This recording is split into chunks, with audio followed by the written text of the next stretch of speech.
And welcome into KC Sports Tonight. It is a Monday here in Kansas City. Jared Koller rocking with digital extraordinaire Greg Dailey as we have a lot to talk about. It was a busy sports weekend.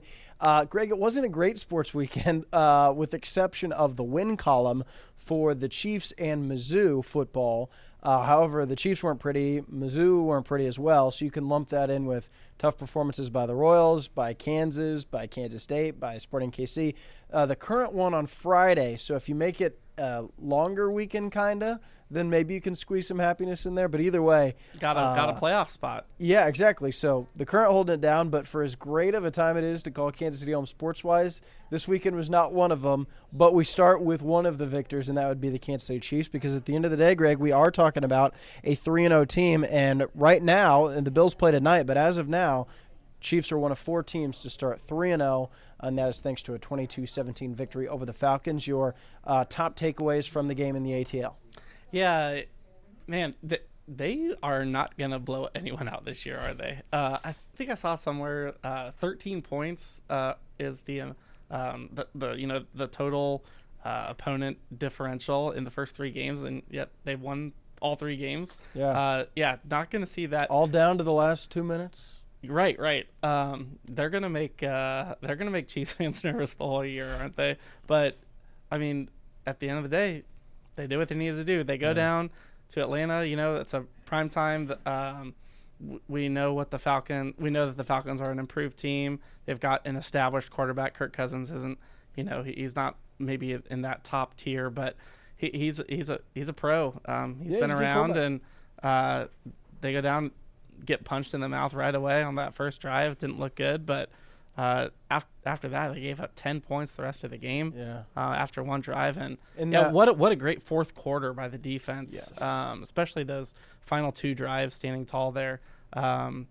You can't say enough about what Spagnuolo's done with that defense the last year and change, and you wouldn't think they would want to rely on them again to win their games like they did so much last year, but isn't that how it's turning out to be so far, the first 3 games of this year? And that's better than I expected. I thought they'd take a little step back. I mean, they lost to Jarius Sneed, who was a key player, and they didn't have the depth that they had last year, and maybe that will be tested as the season goes on. But now you mentioned the first drive, which wasn't great. The only other touchdown drive was aided by a dumb Chris Jones penalty, and not really dumb on Chris Jones. I thought it was a dumb call on the roughing the passer.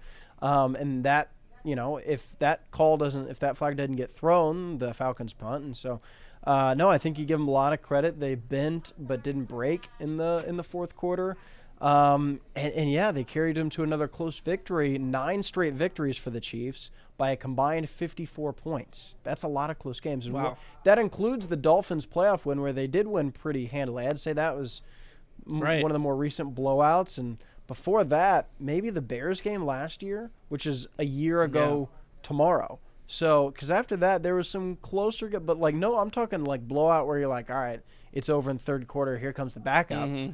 I mean, because the Bears and Charger game were the only game Blaine Gabbert played in, if I'm not mistaken. And that's kind of the sign of what's a blowout, when the backup quarterback is in, right?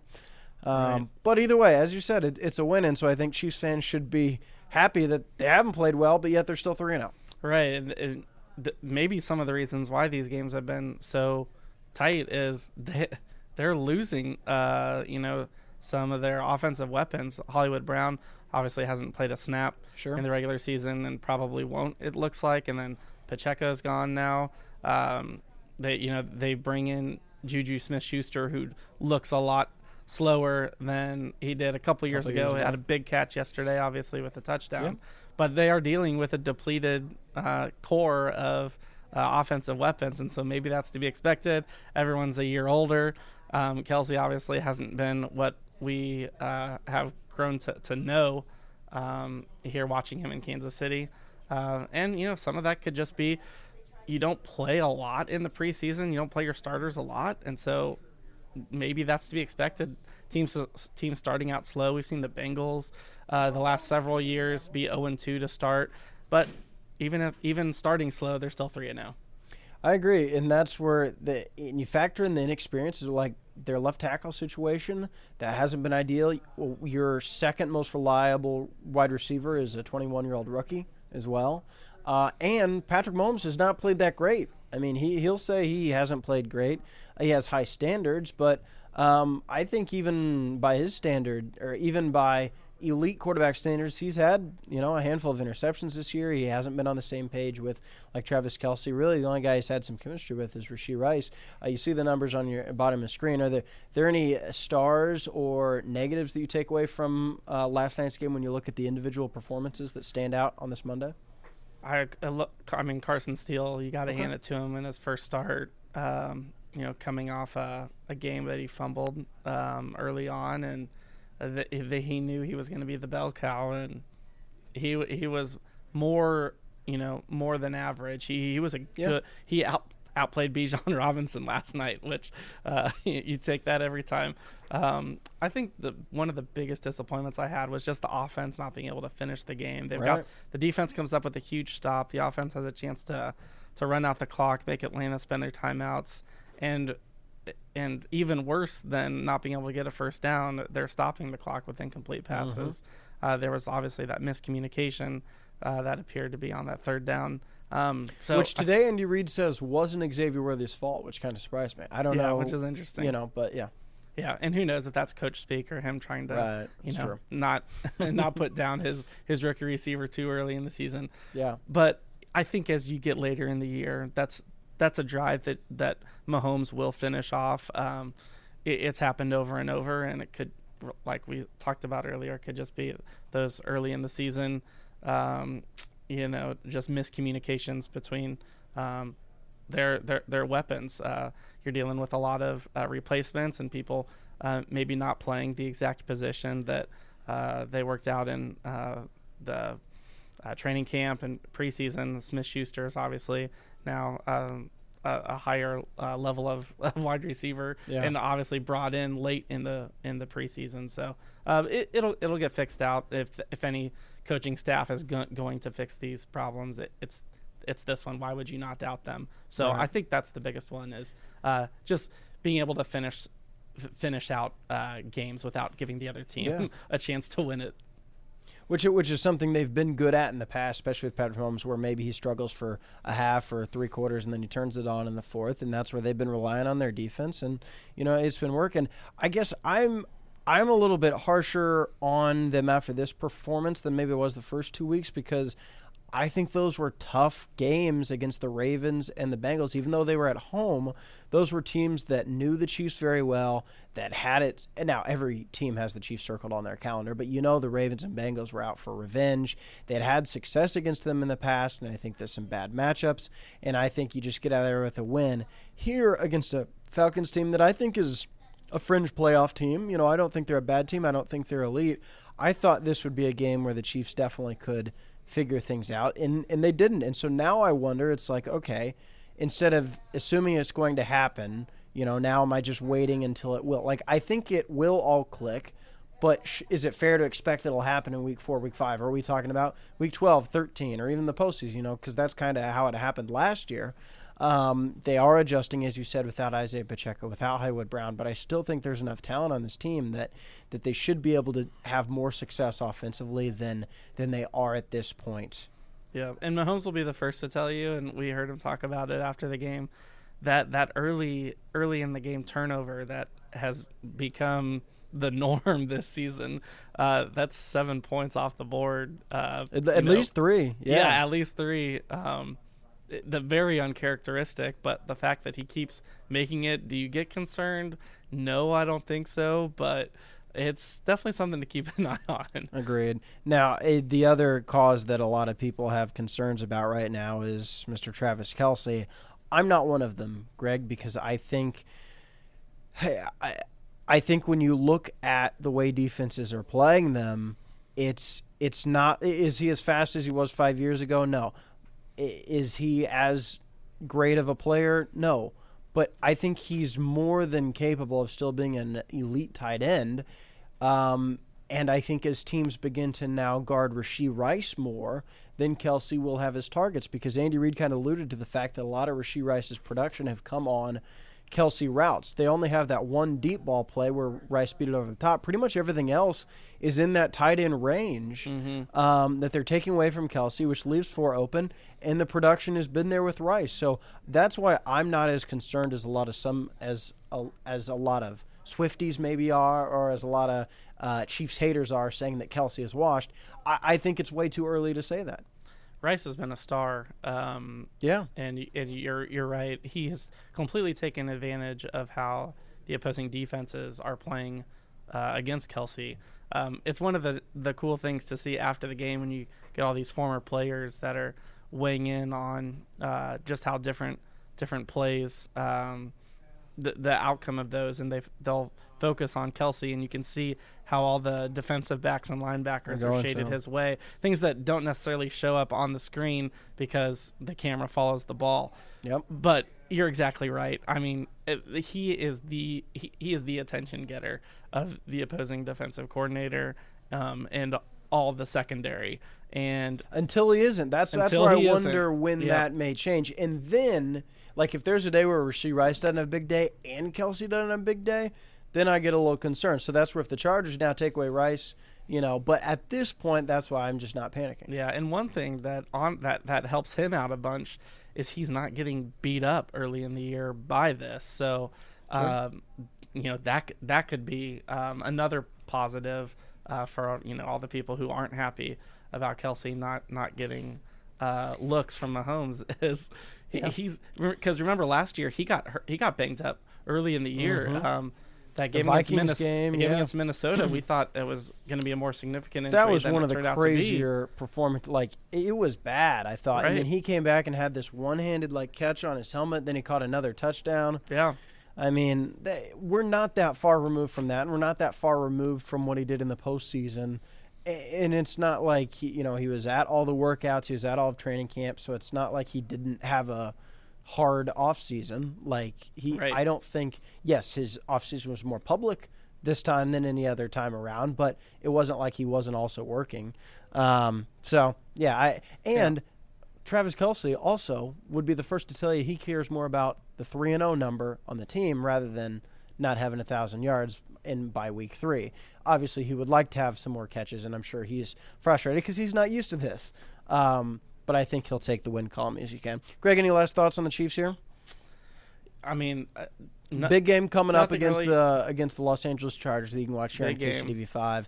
3:25 Sunday, first divisional game of the year, going up against Harbaugh. Get to see what Harbaugh's made of. We know he's a good coach. Obviously had success in San Francisco. We completely expect just a knockdown, drag out, run the ball kind of game. He'll probably try to limit Chiefs possessions. It could be a slugfest. I would not expect this one to be a 2-possession game at all. It on the road again. The Chiefs travel well to LA. Kelsey typically has really good games there, and they typically go down to the wire. Yeah, typically go Justin down to Herbert the wire. has played well against the Chiefs. So, but the Chargers are banged up early in the year. They've got a couple of injuries on their offensive line. Herbert has been banged up a little bit. So, should be just another typical good Chiefs divisional game. Their record is incredible in the AFC West with Andy Reid and Patrick Mahomes. That's the thing, all these close games, but at the end of the day, the record is what the record is, and that goes back to, I'm sure Charger fans felt like they could have won all these games, and at the end of the day, they didn't. Just as history will look back on these first 3 wins is games the Chiefs won, and the nice thing about this is it also increases your margin fair. If you lose to the Chargers, you're 3-1, but at the beginning of the season, Greg, if I told you they would go 3-1 against the Bengals, Ravens, Chargers, and Falcons, I'd probably take that. So Might have taken it, yep. Speaking of taking a win any way we can get it, I would like the Royals to take a win however it happens. Sooner than later, right? Sooner rather than later. The good news for, I think, the Royals is that they get a reset day. They are off today. There's no Royals baseball, so make your evening plans accordingly, as there are 6 regular season games left for your boys in blue starting Tuesday through Thursday. And they need a break because, as you can see there, they have lost 7 straight games and lost 16 of the last 23 games, which that bookends the start of a 7-game losing streak then kind of a nice winning patch, and now another 7-game losing streak. And that is headlined, Greg, not by bad pitching. The pitching has been really good solid. for Starting pitching. Yes, right, but even the bullpen actually hasn't been too bad over this particular 7-game stretch. The bullpen hasn't been bad. And in even Saturday's game, they ended up being 9-0. That was a 3-0 game in the 6th inning. Right. So that looks a little more lopsided than it was. The problem is they have scored 4 runs in 5 games. That will not win you many.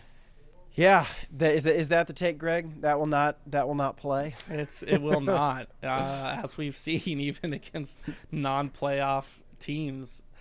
We knew the Pasquantino injury was going to be a big one, but man, doesn't it seem that over and over there's runners on base for the number 3 hitter in the lineup, whoever that is? So what's your take on why?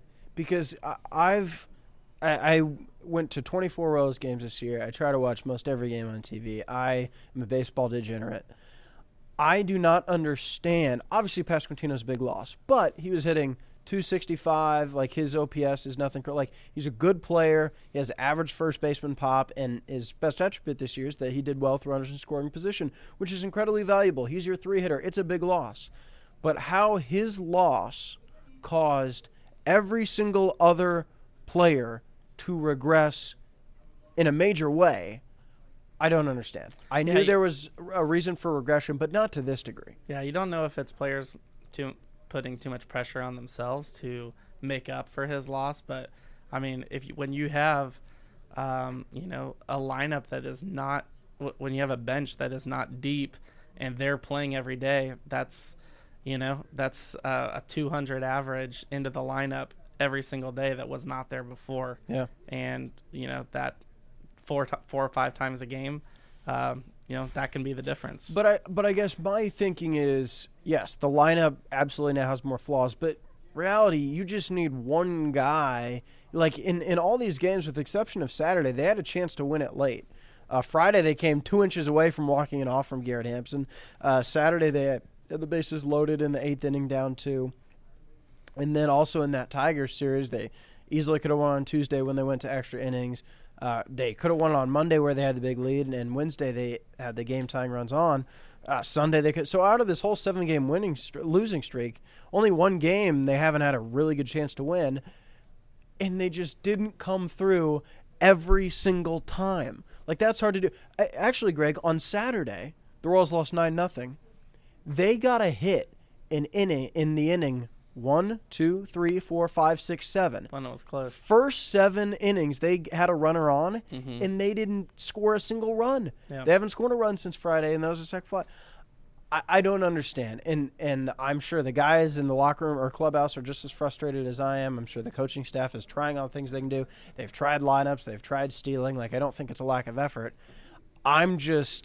I'm at a loss because I feel like I understand baseball, and I just don't understand what the heck is going on. Yeah, I'm not sure. Contreras obviously doesn't either. He's messed around with the lineup. He's tried to find different ways. He's taken Pham out of leadoff, trying to get something going, which I was okay with. But then who goes there? Right? Right. If not him, then Can I say a bad take? Gabe Swartz doesn't like this statement. I think most don't. I don't hate Bobby Witt Jr. as the leadoff. I know you want him coming up with runners on, but when there's no other option that is reliably getting on base, at the minimum, you are guaranteed that Bobby Witt will have the most at-bats, because there's been a couple times where Tommy Pham has come up with 2 outs in the 9th inning and not come through with Bobby Witt Jr. on deck. Obviously, in an ideal world, you'd like someone to get on base ahead of an MVP candidate, but at this point, I mean, there's a reason Tommy Pham was released. He's not right. He's better than the alternative, so I'm glad he's on the team. But expecting him to be this great cog in the lineup, I think, was high expectations, and he had played pretty well, first couple of weeks. But yeah, I mean, Greg, you're on Friday, they're down 2 in their 9th inning. The hitters that came to the plate were Yuli Gurriel, who's been good, but 40-year-old guy, right. Robbie Grossman, Tommy Pham, Adam Frazier, Garrett Hampson, and Michael Garcia. With the exception of Garcia, you got 5 guys that I'm like, we've been building to this season for a handful of years, and it's coming down to these guys who are pro big leaguers. They deserve to be on a big league roster, but I couldn't help but go, oh my gosh, this is not what I envisioned. Yeah, and even one of your more reliable bats has gone off the bench, and Fermin has just gone ice cold. Yeah, Paul DeYoung has gone cold too. Yeah, it's been a struggle. Not just And so it's everyone but the starting pitching. And that's where I don't necessarily blame Couturier, because I don't know that Fermin and Paul DeYoung would have done any better, or whoever you insert. Hunter Renfroe's gone cold. I mean, literally everyone, including Salvador Perez, had that amazing series in New York. Mm-hmm. But since then, he hasn't really been that great, and Bobby Jr. has been the best of the bunch. But either way, a lot of negativity. However, Greg, I still do kind of believe because I just think there has to be some luck going back to the Royals. If you've got starting pitching, you're always going to be in it. And the fact that they're still in the second wild card spot after losing 7 games in a row. Exactly. That brings us to our playoff picture where, Greg, they've lost their margin for error. But, folks, for as down as Royals fans may be on the ball club right now, if the playoffs started today, the Royals would be the number 2 wild card. And I think they could absolutely do damage. Remember, how the Royals are playing right now does not impact how they could play on October 1st. Okay? It's a new season. Playoff games are managed differently.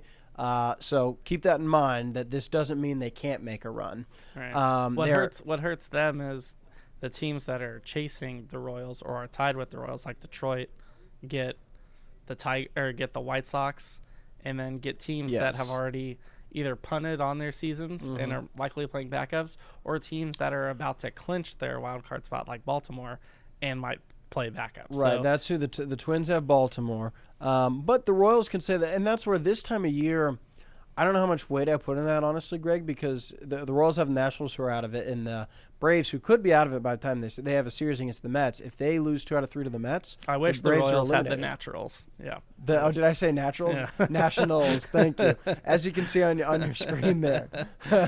But the Braves could be out of it if they lose 2 out of 3 to the Mets as well, which maybe that takes a monkey off their back. Either way, we saw a Royals team sweep a Tigers team back in 2006. That Royals team lost 100 games. Tigers were fighting for a playoff spot, and then the Royals swept them. It's like, do I expect the White Sox to sweep the Tigers? No.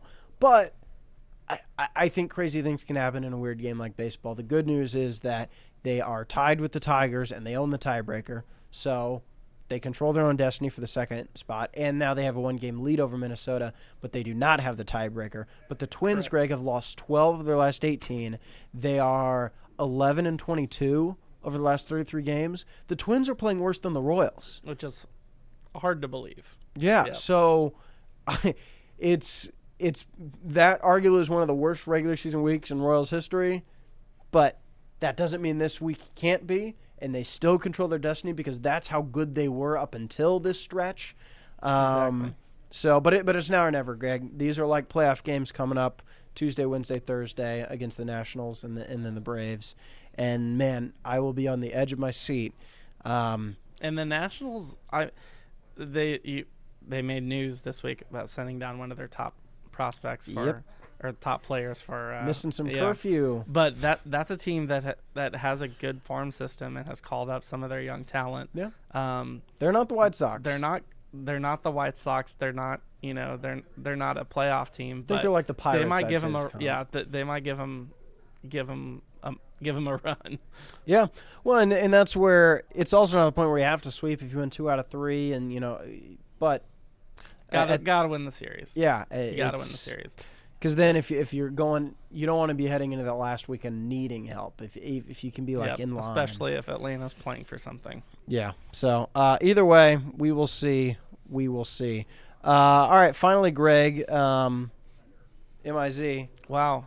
ZOU. 4-0 start to the season, Greg. They didn't earn any style points against Vanderbilt, as shown by dropping any rankings either. As shown by dropping 4 points in the poll. You see the number 11 on the screen after they were number 7 at this time last week. But it is a 30-27 win in double overtime. Now they are off to regroup before heading to Texas A&M. The Aggies play Arkansas this coming weekend, so Mizzou will have the rest advantage.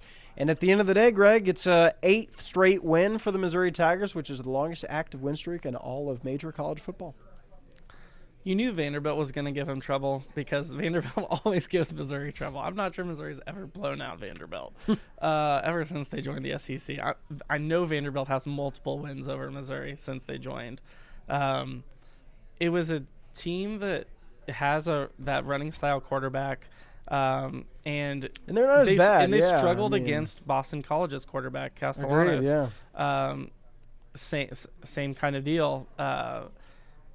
Credit Vanderbilt for just bringing it. They've obviously improved this year. They beat Nathan Brennan's Virginia Tech Hokies earlier in the year, and that schedule that looked like it was smiling on Missouri the first 4 games of the season got tough when we saw an improved Boston College team and an improved Vanderbilt team. Right. This Vanderbilt team is not the Vanderbilt team that Mizzou lost to in years past. I think it's a better team. Still would have been a bad loss, though, when you think about where this program wants to be. And I think they actually played a lot better than most Mizzou fans want to acknowledge, because the defense I thought was really good, with the exception of some couple weird plays and like that the end of the half deal where they turned it over on downs and 3 points. If that doesn't happen, how different it is. So I actually think the defense is playing probably a little bit better than I thought, given the loss of Blake Baker and new terminology with the defense coordinator there. And the offense moved the ball. Blake Craig, Liberty North kid, finished with points. Yeah, a lot of promise for Blake Craig, who made a 54-yard field goal the same day, but he missed 3 field goals. Right. That's big.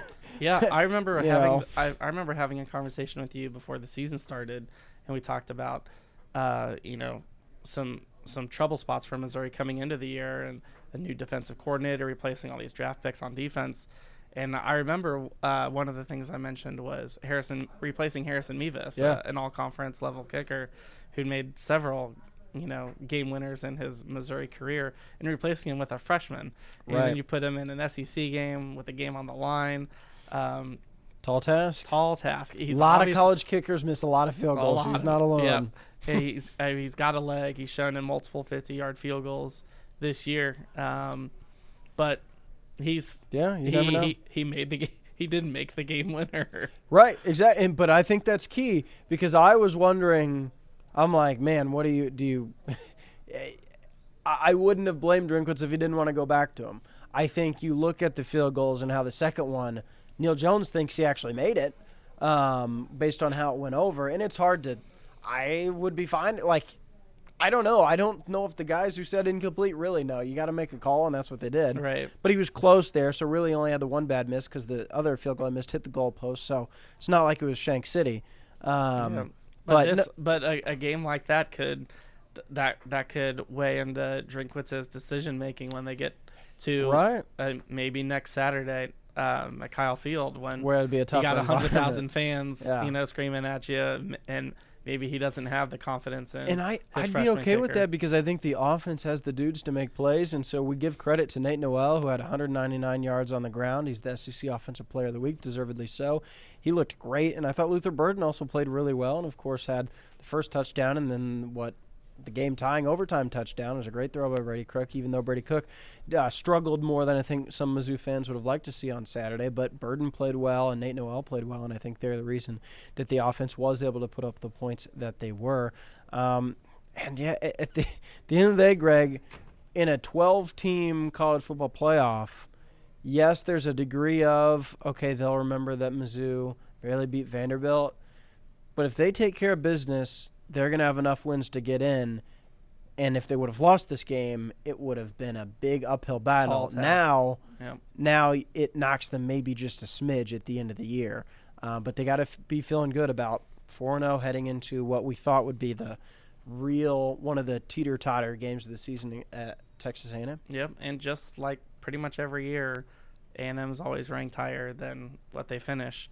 And that's a winnable game. And they barely beat Bowling Green on Saturday. Right. That's a winnable game. They do have Colin Klein as offensive coordinator, who knows the Mizzou team pretty well after going up against them the last 2 years. Yep. So we'll see. Either way, Tiger fans, I know how frustrated you were on Saturday. My Twitter feed was a mess. But But not every team that plays in close games like that comes out with a win. And the reason I say that is because look around you. Kansas State fans are feeling a little bit worse today. Kansas fans are feeling a little bit worse, and I still think both of those programs are in good hands. But they didn't get a win, whereas Mizzou did. So I would say there is a silver lining for